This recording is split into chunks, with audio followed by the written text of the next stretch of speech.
Hi friends, welcome back to mom's wonders. మళ్ళీ మేము చాలా రోజుల తర్వాత రెసిపీస్ పెట్టబోతున్నాము. ఇదివరకు మీరు సపోర్ట్ చేసినట్టుగానే ఇప్పుడు కూడా మమ్మల్ని సపోర్ట్ చేస్తారని మేము కోరుకుంటున్నాము. ఇవాళ మేము క్యాప్సికమ్ మసాలా కర్రీతో మేము ముందుకు వస్తున్నాం. సో ఈ కర్రీని మీరు కూడా ట్రై చేసి మీ ఫ్రెండ్స్కి రిలేటివ్స్కి కూడా షేర్ చేయండి. ఈ రెసిపీ ఎలా ఉందో మాకు కామెంట్ ద్వారా తెలియజేయండి. Thank you very much. 1/2 kg capsicum, 1/2 kg వంకాయలు, 2 స్పూన్స్ మినపప్పు, 2 స్పూన్స్ ధనియాలు, 1 2 స్పూన్స్ శనగపప్పు, కొంచెం మెంతులు, సాల్ట్, కోకోనట్ పౌడర్, కొంచెం 2 స్పూన్లు నూనె వేసుకోవాలి. నూనె కొంచెం బాగా కాగిన తర్వాత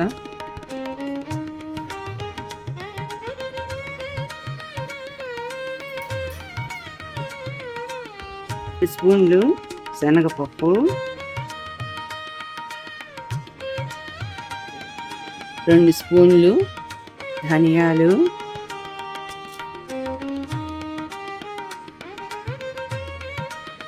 2 స్పూన్లు మినపప్పు,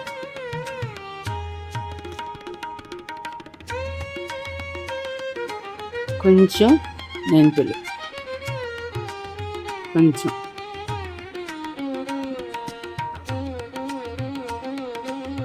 ఇంగ్రీడియంట్స్ కొంచెం బాగా వేగాలి. ఎర్రగా వేగిన తర్వాత మాడనీయకుండా స్టవ్ స్లోలో పెట్టుకొని వేయించాలి బాగా. ఇప్పుడు ఎండుమిర్చి వేసుకోవాలి. ఎండుమిర్చి కూడా కొంచెం వేయించాలి. నెక్స్ట్ కొబ్బరి. లాస్ట్లో అంతా వేగిన తర్వాత దింపబోయే ముందు కొబ్బరి వేసుకోవాలి. కొబ్బరి పొడి కాబట్టి తొందరగా వేగిపోతుంది. అందుకని లాస్ట్లో ఆపేటప్పుడు కొబ్బరి వేసుకొని స్టవ్ ఆపేయాలి. ఇప్పుడు లాస్ట్లో కొబ్బరి వేసుకోవాలి. దీనికి పచ్చి కొబ్బరి వాడరు, ఎండు కొబ్బరి వాడతారు.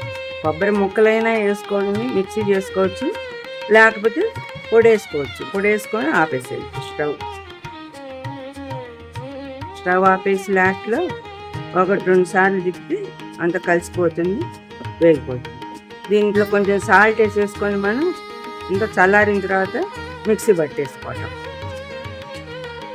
ఇట్లా పొడి చేసుకోవాలి. కావాలంటే కొంచెం పైన మళ్ళీ కొబ్బరి పొడి కూడా వేసుకోవచ్చు. లైట్గా కొంచెం ఇంగు వేసుకోవాలి. వేసేసి కాయల్లో పెట్టేయటం ఇట్లా.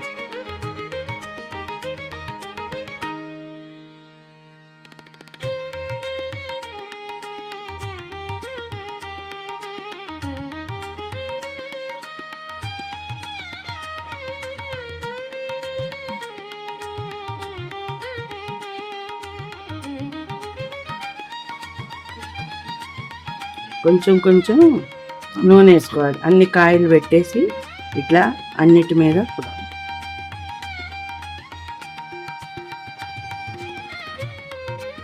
కొద్ది కొద్దిగా ఆయిల్ వేసి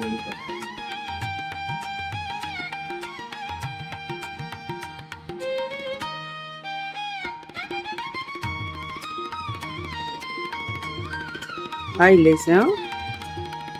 సిమ్లో పెట్టుకొని వేయించాలి. మాడకుండా చూసుకోవాలి.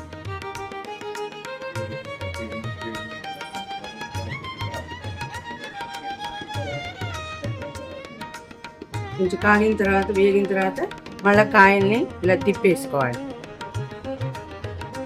ఓకే, కొంచెం వేగిన తర్వాత 1 నిమిషం మూత పెట్టుకుంటే మగ్గుతాయి.